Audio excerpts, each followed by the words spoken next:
기독교 신앙을 잘 정리해 놓은 책이 있습니다. 아마 들어보신 적이 있을 것인데요. 그 책은 웨스터민스터 신앙 고백, 소요리 문답, 대요리 문답, 이 세 권의 책입니다. 이 웨스터민스터는 영국에 있는 작은 마을의 이름입니다. 그 마을에 웨스터민스터 사원이 세워집니다. 오늘날로 말하면 교회가 세워지고 그 교회의 이름이 그 마을의 이름이 됐어요. 17세기 이곳에서 개최된 회의를 통해서 오늘 말씀드린 세 개의 책이 만들어집니다. 웨스터민스터 신앙고백서, 대요리 문답, 소요리 문답. 우리가 교회에서 배운 대부분의 교리는 이 세 권의 책을 바탕으로 합니다. 이렇게 말씀드리면 이런 질문이 떠오르는 게 어쩌면 당연할지도 몰라요. 우리 신앙은 성경을 바탕으로 해야 되는데 왜 이 책을 바탕으로 합니까? 이렇게 질문할 수 있지요. 이 웨스터민스터에서 작성된 이 세 권의 교리서가 모두 우리가 무엇을 믿는가 이것을 성경을 바탕으로 질문하고 대답하는 형식으로 만들어졌어요. 그러니까 이 교리서, 책 이름은 교리서이고 문답집이지만 내용은 성경이라는 거지요. 그래서 이 웨스터민스터 신앙고백서와 소요리 문답과 대요리 문답의 차이는 질문의 개수와 답의 개수가 조금 다르고 서로 같은 질문도 섞여 있어요. 그런데 그 질문에 대한 답이 조금 깊이와 넓이가 다른 이런 차이점이 있습니다. 그래서 그 중에 제일 많이 사용되는 게 이 소요리 문답인데 소요리, 소를 요리하는 게 아니라 이 소자는 작을 소, 대는 큰 대에서 요리, 중요한 교리를 문답 형식으로 만든 책이다 이런 의미예요. 그래서 소요리 문답은 모두 107개의 질문과 답으로 이루어져 있고 대요리 문답은 모두 196개의 질문과 답으로 이루어져 있습니다. 그리고 앞에서 말씀드린 신앙 고백서는 34개의 질문에 답변을 여러 가지로 달고 있어요. 그래서 같은 질문도 있고 서로 다른 질문도 있고 그 깊이와 조금 넓이가 다르다는 거죠. 이러한 교리를 문답책으로 만든 이유는 이 교회와 성도들을 가르치기 위해서 만든 것입니다. 1907년 한국의 이 장로교회 청노회가 만들어질 때에도 이 노회를 설립하면서 이 웨스터민스터 신앙고백을 존중하고 받아들여서 사용할 것을 분명하게 이야기하고 있습니다. 이 웨스터민스터 소요리 문답의 첫 번째 질문은 다음과 같습니다. 제1문, 사람의 제일 되는 목적은 무엇인가? 사람의 제일 되는 목적은 무엇인가? 답은 사람의 제일 되는 목적은 하나님을 영화롭게 하고 하나님을 영원토록 즐거워하는 것입니다. 그러니까 이 질문과 답의 형식이 오늘날의 어법으로는 조금 어색한 면이 있지만 그 의미는 분명합니다. 사람의 제일 되는 목적은 하나님을 영화롭게 하는 것과 하나님을 즐거워하는 것이다 라는 거예요. 이사야서 43장 21절을 보면 하나님께서 그 백성, 하나님의 백성을 지으신 목적을 이렇게 기록하고 있습니다. 한번 찾아보십시오. 이사야서 43장 21절입니다. 이사야서 43장 21절. 우리가 잘 아는 이야기고 암송하시는 분들도 있어요. 함께 읽어보겠습니다. 시작. 이 백성은 내가 나를 위하여 지었나니 나를 찬송하게 하려 함이니라. 이 하나님께서 하나님의 백성을 지으신 목적을 나를 찬송하게 하려 함이니라 이렇게 기록하고 있습니다. 여기서 말하는 이 백성은 누구를 가리키는 걸까요? 본문에서 이 백성은 하나님의 백성, 구체적으로는 당시 이스라엘 백성을 가리키는 말입니다. 그런데 이사야서 43장 7절 그 위의 구절을 보면 이 백성에 대해서 이렇게 표현하고 있습니다. 7절을 보시면 내 이름으로 불려지는 모든 자, 하나님의 이름으로 불려지는 모든 자가 하나님의 백성이고 하나님을 찬송하게 하려고 그들을 지었다는 거죠. 따라서 이 백성이란 오늘날 예수 그리스도를 통해서 하나님의 자녀가 된 모든 성도들을 의미합니다. 그러니까 모든 성도들, 모든 신자들은 하나님을 찬송해야 한다는 거지. 여기서 이 찬송하다라는 말이 영광을 돌리다, 영화롭게 하다 이런 뜻입니다. 따라서 사람의 제일 되는 목적은 하나님께서 사람을 지으신 그 목적대로 하나님을 영화롭게 하는 것이다. 뿐만 아니라 하나님을 영원토록 즐거워하는 것이다. 이게 소요리 문답의 첫 번째 질문이고 답입니다. 하나님을 영원토록 즐거워하는 것, 이건 뭘까요? 어릴 때 참 이 말을 이해하기가 어려워서 하나님을 어떻게 즐거워하지? 하나님을 즐거워하는 것이 무엇일까? 이것을 다른 말로 표현하면 하나님만 섬기고 하나님만 예배하는 것입니다. 이게 하나님을 영원토록 즐거워하는 것입니다. 그런데 하나님의 백성이라고 불리던 이스라엘 백성이 행했던 가장 큰 실패가 있다면 바로 이것이었습니다. 하나님께서 그들을 지으신 목적대로 하나님만 즐거워야 했는데 하나님을 버리고 우상을 숭배하는 거예요. 우상을 즐거워했다는 거지. 성경은 바로 이것을 증언하고 있습니다. 그럼에도 하나님은 이 백성들을 사랑하셨다. 이게 성경의 이야기입니다. 또 예수님 시대에 와서는 그들이 예수님을 죽였지만 예수님을 세상에 증언한 이들도 바로 그들이었습니다. 하나님의 백성들이었어요. 오늘 우리에게 주시는 이 요한복음의 말씀 속에도 바로 그러한 정황을 읽을 수 있어요. 본문으로 들어가 보겠습니다. 요한복음 7장 25절입니다.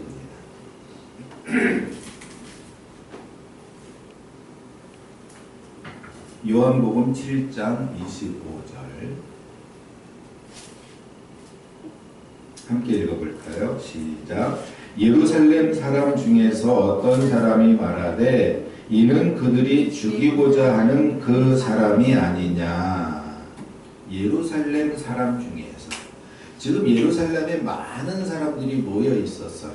왜? 이게 초막절이라는 유대인의 명절이 가까웠기 때문에 그래요.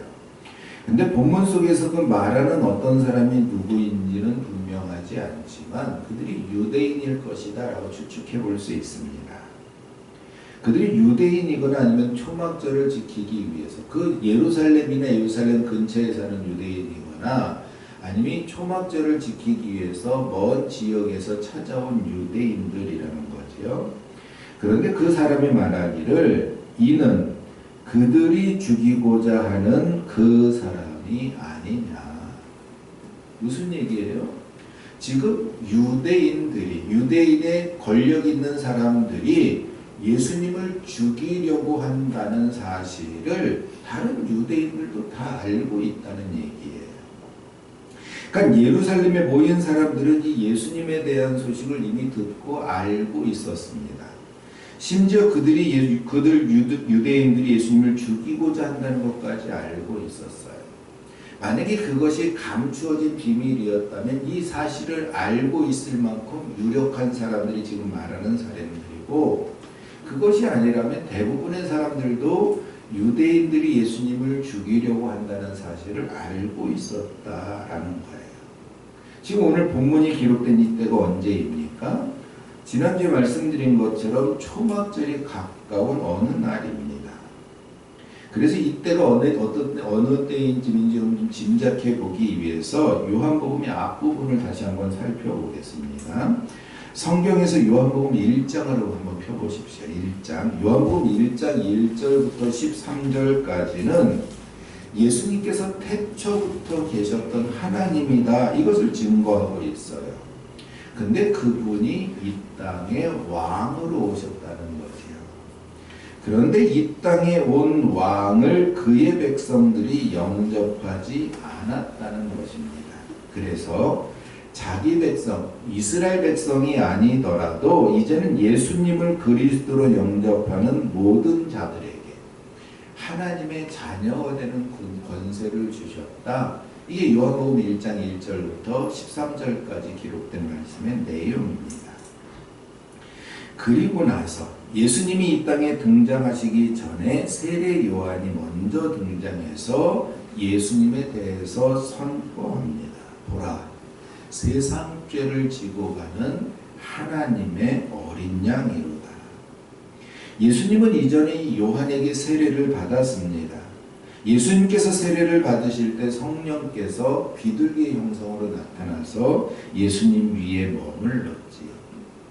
그 일이 있기 이전에 하나님께서 요한에게 말씀하기를 그러한 이가 보인다면 그가 바로 하나님의 아들이라 알려주셨기 때문에 그 이후에 예수님을 볼 때마다 보라, 세상 죄를 지고 가는 하나님의 어린 양이로다. 이렇게 선포했다는 거지. 그 이후에 예수님께서 등장하셔서 세례를 받으신 후에 제자들을 모으기 시작했습니다. 예수님께서 이제 하나님의 아들로 드러났어요. 그런데 온 세상이 그것을 다 알지는 못했습니다. 왜 그럴까요? 베들레헴은 작은 마을이었고 또 예수님이 세례를 받은 지역도 작은 곳이었고 예수님에 대해서 증거되기는 했지만 그것이 온 세상에 전파된 것이 아니라 세례 요한이 선포되는 그 말을 들은 사람들만 알고 있는 정도의 사실이었습니다. 그리고 이 요한복음 2장으로 넘어가면 그 제자들과 함께 가나 혼인잔치에 참여하셨을 때 어떤 일이 있었습니다. 포도주가 떨어진 그 잔치 자리에서 물로 포도주를 만드신 일이 있었습니다. 이때는 아직 예수님의 세상에 드러나기 전이었습니다. 하지만 이 일을 통해서 예수님께서 제자들에게 자기가 누구이신지를 드러낸 거예요. 아직 다른 사람들은 모르지만 제자들은 예수님이 특별한 분이시구나 이것을 알게 되었다는 거죠. 그런데 요한복음 2장 13절을 보십시오. 요한복음 2장 13절은 언제 있었던 일이라고 기록하고 있습니까? 유대인의 6월절에 있었던 일이다. 이제 예수님께서 가나에서 이적을 행하신 후에 이제 세상에서 드러나는 예수님이 이제 이 땅에 오셨다. 뭔가 일을 하기 시작하는 그 첫 번째 일이 바로 13절 이하에 있는 일입니다. 그래서 요한복음에는 이 세 번의 6월절을 기록하고 있는데 이 2장 13절에 있는 6월절이 예수님이 등장하신 첫 번째 6월절이에요. 그 6월절에 예루살렘에 올라가서 성전에서 소와 양과 비둘기 파는 사람들과 돈 바꾸는 사람들을 쫓아내신 일을 기록하고 있습니다. 이제는 제자들뿐만 아니라 다른 사람들에게도 예수님 자신을 드러내신 것입니다. 23절을 보십시오. 2장 23절입니다. 6월절에 예수께서 예루살렘에 계시니 많은 사람이 그의 행하시는 표적을 보고 그의 이름을 믿었다는 거지. 이제 예수님께서 행하시는 표적을 보고 사람들이 이분이 메시아구나 라는 것을 믿기 시작했다는 것입니다. 물론 아직은 완전한 믿음은 아니어도 예수님 자신을 하나님의 아들이라는 표적을 드러내기 시작하신 거예요. 이제 한 장을 더 넘겨서 3장을 보십시오. 요한복음 3장입니다. 유대인의 지도자 중에 한 사람인 니고데모가 예수님을 찾아왔어요. 그리고 예수님은 이 니고데모를 통해 거듭남에 대해서 말씀하셨습니다. 첫 번째 태어남은 어머니 뱃속에서 태어나는 것이고 그리고 두 번째 태어나는 것, 거듭남은 물과 성령으로 다시 태어나는 것을 말합니다. 여러분, 물과 성령으로 다시 태어나는 것이 뭘까요? 이것이 요한복음 1장 12절에 기록된 대로 예수님을 그리스도로 믿고 하나님의 자녀가 되는 것. 그러니까 하나님의 자녀로 다시 태어나는 것이 거듭남입니다. 여러분은 예수님을 믿고 하나님의 자녀가 되었습니까? 여러분은 거듭나신 거예요. 물과 성령으로 다시 나는 것입니다. 4장으로 이제 넘어가 보십시오. 유대인들에게만 선포되었던 복음이 이제는 사마리아에도 선포됩니다. 유대인들은 그들을 이방인 취급했고 죄인으로 취급했어요. 구원받을 수 없는 자들이라고 여기는 것입니다. 그런데 예수님께서 그곳에 가셔서 복음을 선포했다는 것은 유대인만 거듭나고 유대인만 구원받는 것이 아니라 이제 이방인도 구원받게 되었다. 놀라운 사실을 선포하시는 거예요. 예수님께서 이처럼 유대에만 머문 것이 아니라 사마리아에도 복음을 선포하셨습니다. 그리고 복음이 선포되는 곳에서 병자들을 고치셨지요. 이처럼 예수님께서 복음을 선포하시며 자신을 드러내셨고 병자들을 고치시며 그들에게 거듭남의 비밀을 알게 하신 거예요. 예수님이 행하신 일을 통해 예수님께서 바로 그 복음 자체가 되신 거죠. 이제 6장으로 넘어가 보겠습니다. 요한복음 6장 4절을 보십시오.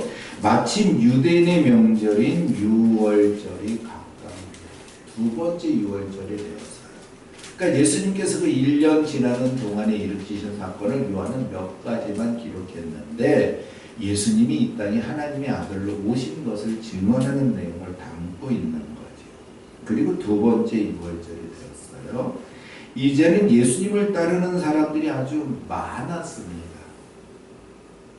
그들이 모였을 때 예수님께서 그들에게 오병이어의 표적을 나타내시지.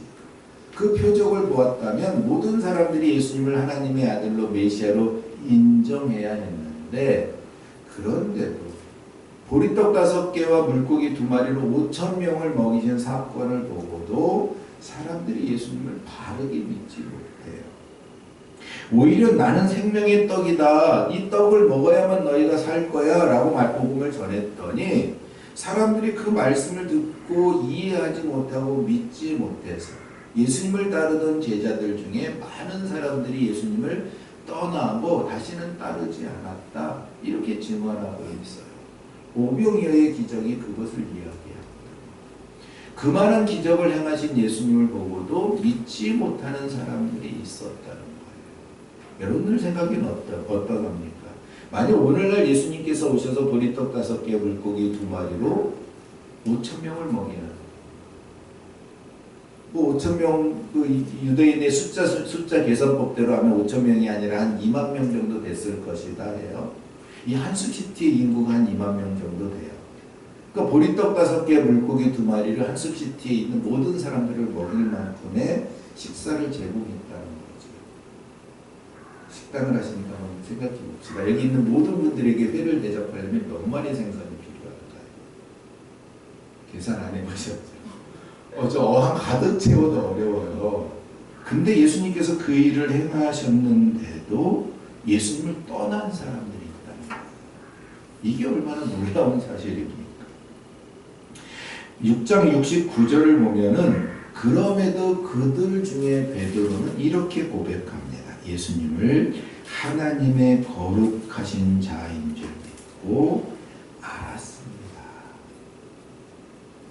이게 제자예요.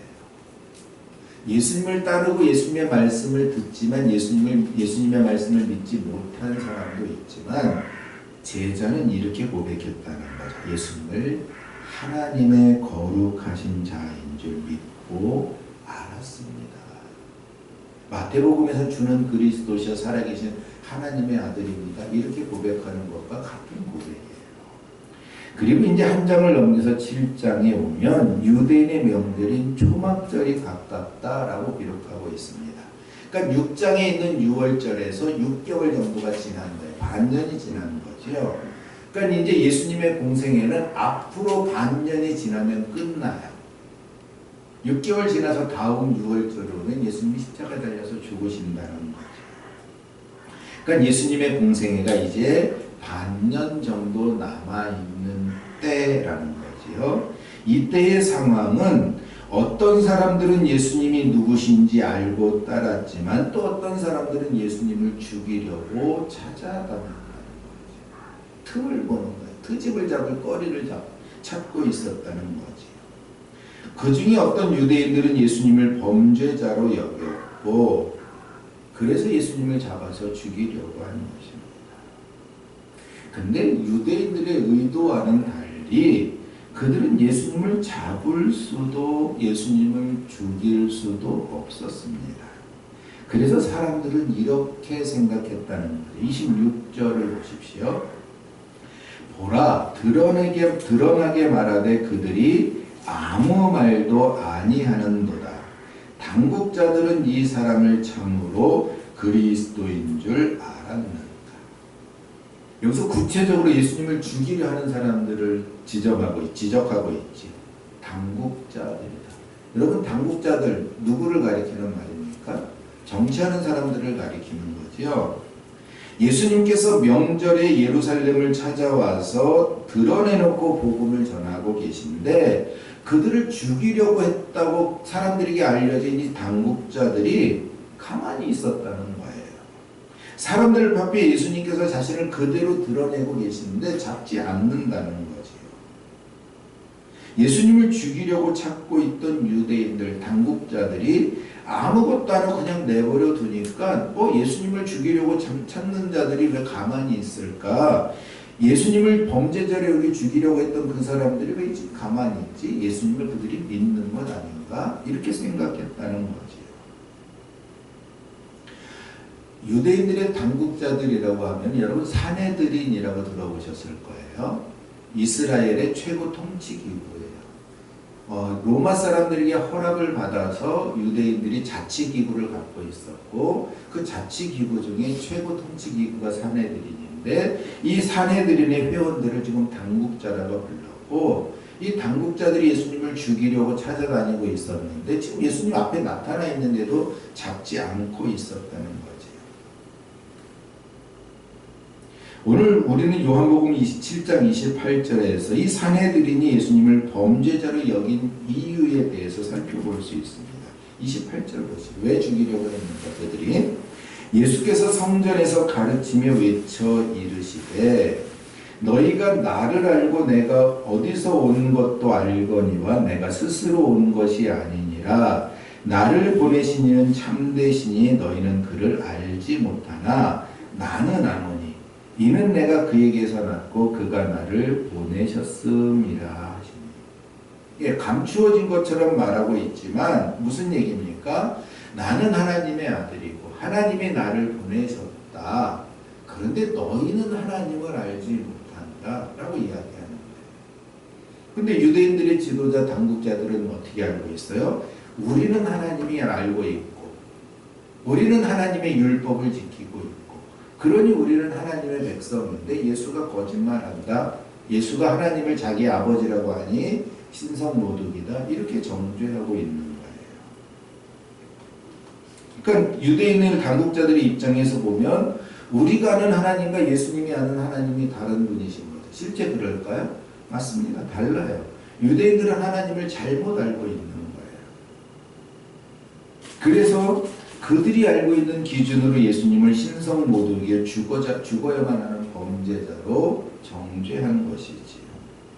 그런데 무리들은 달랐다는 거죠. 그 무리 중에는 예수님을 믿는 자와 믿지 않는 자들이 섞여 있었습니다. 27절을 보십시오. 27절은 예수님을 믿는 자예요. 그러나 우리는 이 사람이 어디서 왔는지 아노라. 믿지 않는 자입니다. 27절은 그러나 우리는 이 사람이 어디서 왔는지 아노라. 그리스도께서 오실 때에는 어디서 오시는지 아는 자가 없으리라.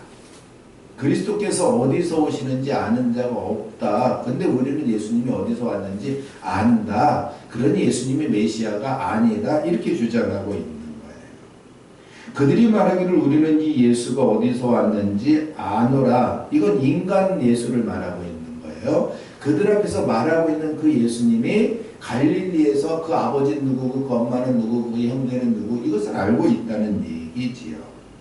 그런데 그리스도께서 오실 때는 어디서 오시는지 아는 자가 없으리라. 그러니까 우리가 알고 있으니까 그리스도가 아니다라는 거예요. 그런데 왜 이들은 예수님이 어디서 오시는지 알 수 없다고 이야기하는 것일까요? 그들은 예수님을 인정하지 않으려 하기 때문입니다. 성경을 보면 예수님이 어디서 오시는지 분명하게 기록하고 있어요. 보실까요? 마태복음을 보면 동방박사들이 예수님 태어났을 때 찾아온 것을 기록하고 있죠. 예수님 2살쯤 되셨을 때 동방에서 박사들이 찾아와서 유대인의 왕이 났다는데 우리가 증거를 보고 왔는데 어디 계시냐? 우리가 그에게 경배하러 왔노라 그랬더니 당시의 왕이었던 헤롯이 대제사장들과 서기관들을 불러요. 그러니까 성경에 대해서 아는 사람들을 불러서 성경에 메시아가 어디서 온다고 기록됐느냐 물었더니 그들이 베들레헴에서 온다고 대답해줘요. 왜냐하면 성경이 기록되어 있는 문구를 가져다가 베들레헴에 오셨다라는 것을 이야기했다는 거죠. 그러니까 성경에 분명히 예수님이 어디서 오시는지 어디로 오시는지에 대해서 기록하고 있어요. 그런데 그것을 인정하지 않으려고 하는 거죠.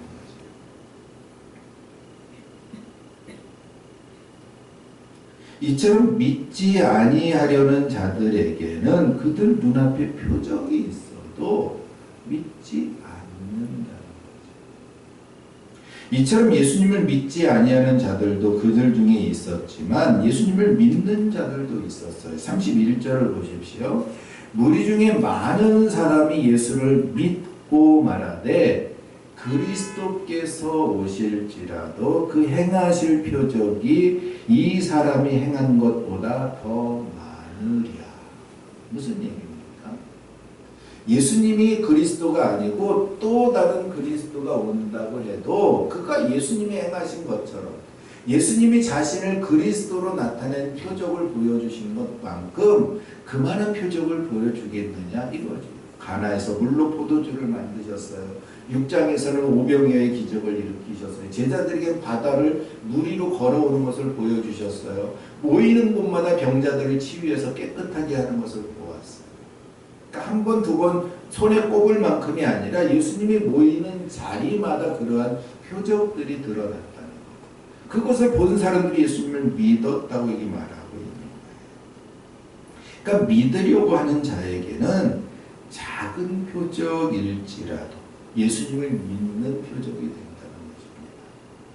유대인들이 분명한 계획을 가지고 있었고 예수님을 죽이려고 했던 그 뜻이 있었다면 아마 오늘 그 예루살렘에서 예수님을 잡았을 거예요.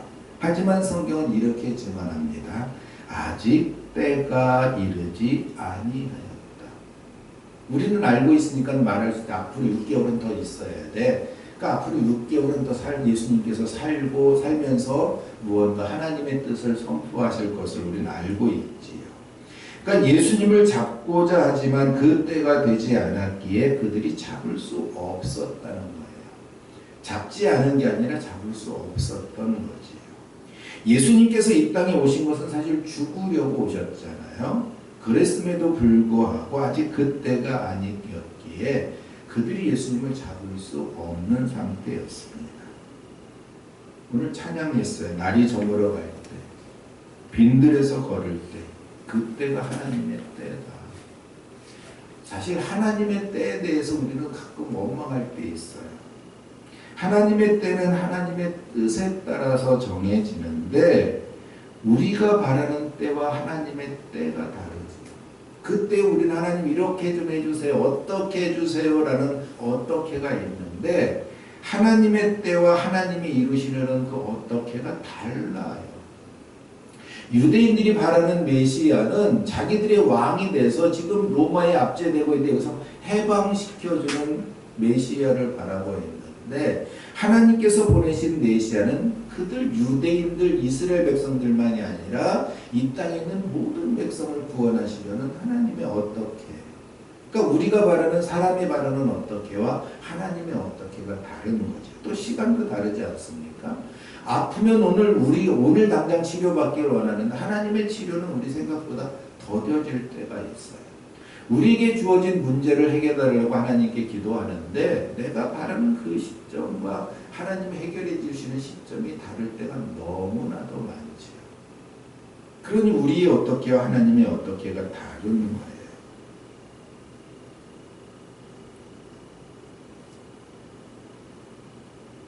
본문에도 믿는 자와 믿지 않는 자들이 섞여 있었어요.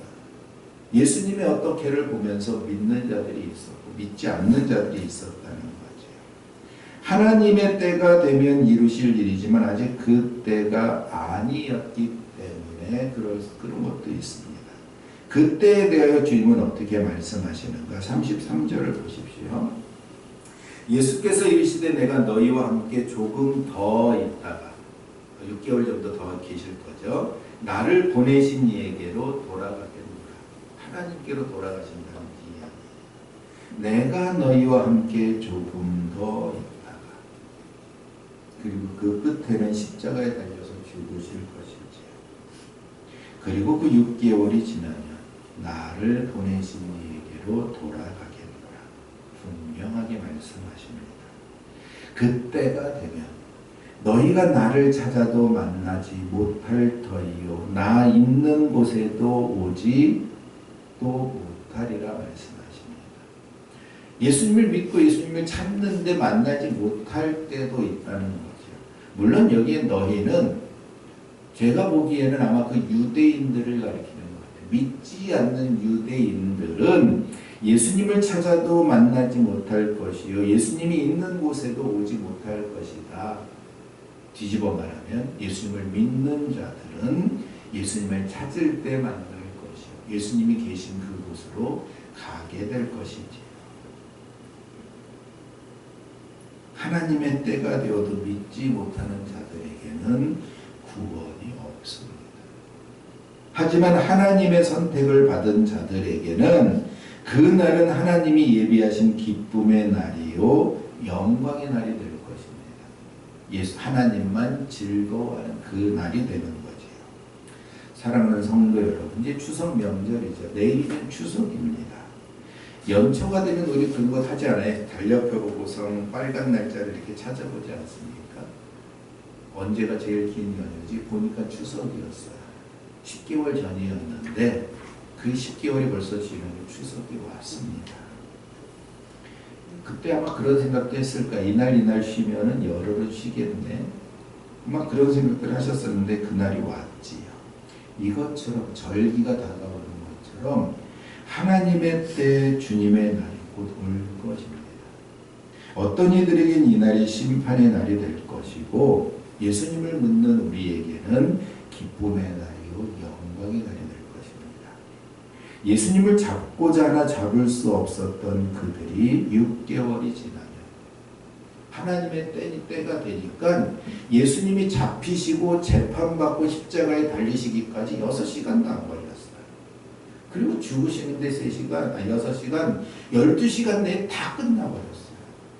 그게 하나님의 때예요. 그렇게 그들이 계획했지만 이루지 못하던 그 일이 하나님의 때가 되니까 즉시로 끝나버렸다는 거지. 그러니까 예수님께서 다시 오실 그날도 성경에 기록된 대로 우리가 기다리던 그 때랑 다르게 갑자기 임하셔서 그대로 이루어질 거예요.